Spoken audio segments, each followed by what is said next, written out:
皆さんごきげんよう、上川薫です。今回取り上げる話題はウクライナ情勢のニュースを取り扱っていきます。ウクライナ軍は費用対効果の高い攻撃としてロシアの戦略資源に対する攻撃を行っています。今回ロシアの使用している石油タンクへの攻撃に成功したという一報が入りました。今回標的となったのはクリミア半島フェオドシアにあるロシア軍が使用している石油タンクです。攻撃に用いられた兵器として言われているのが巡航ミサイルストームシャドウもしくはスカルブ、これが2発、そして大型のドローン32機です。ロシア軍はこれらの兵器について撃退したもしくは撃墜したと発表していますが、相変わらず撃墜したにもかかわらず現地には被害が出ているようです。こちらが今回攻撃対象となったフェオドシアの石油タンク。クリミア半島にはこうした石油貯蔵施設は大型のものとしてはこのフェオドシアと以前はロシアの黒海艦隊の艦隊司令部があったセバストポリ、この2カ所しかありません。今回の攻撃はその2分の1を狙ったわけです。そしてこちらの映像が現地から届いたとされる映像。このようにドローンからの空撮映像が出てくるというのはちょっと意外なものでした。これがウクライナ側の現地協力者による撮影のものなのか、それともロシア側が公式に撮影したものかについて、ちょっと出どころについては手元に情報はありません。ただ、この状況を見るだけで十分攻撃が成功したことは手に取るようにわかります。なお、映像にもあるように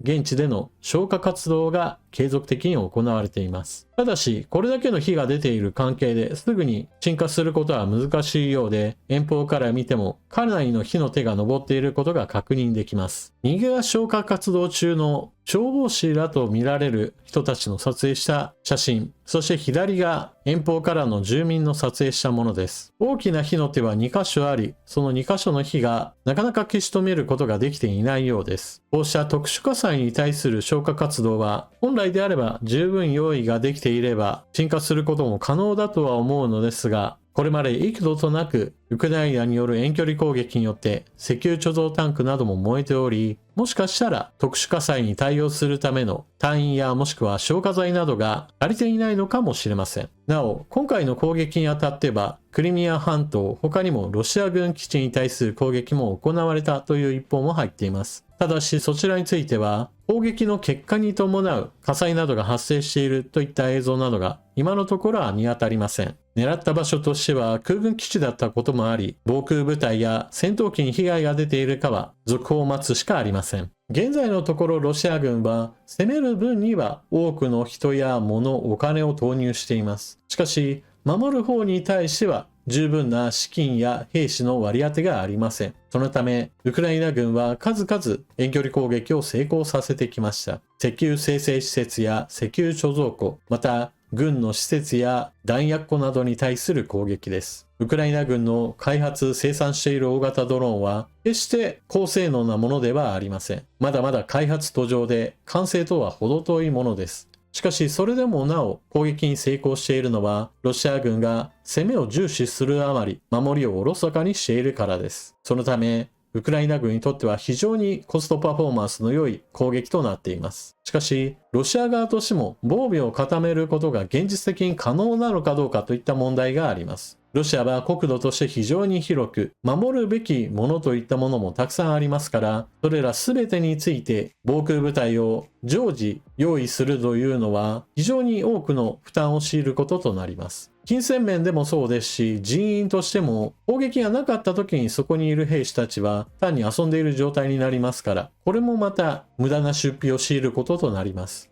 ウクライナとしてはそうして全部守れないんだったらといった形で手薄なところを狙い続ければ、結局のところロシアは渋々でも守りを固めなければならないわけなので、こうした攻撃を繰り返すことはロシアの出費を強いるといった行動へとつながり、ロシアをじわじわと苦しめていくこととなります。こうした攻撃一つ一つは何か戦局を変えるものではありませんが、一つ一つの積み重ねがそうやってロシアに負担を強いるのです。結局のところ非常に大事なのは、侵略することによるメリットが発生するのではなく、デメリットの方がはるかに大きいんだよという教訓を残すような形でこの戦争を終わらせなければなりません。そうしなければ軍事力に物を言わせて他国をねじ伏せるというのが当たり前になってしまう。まさに歴史が巻き戻ってしまうのです。そしてそのようなことを防ぐためにも、ウクライナに対する支援は非常に重要だと言えるでしょう。国際秩序の崩壊した世界というのは、平和主義を掲げる日本にとっては、まさに最悪の状況になってしまうのです。というわけで、今回は、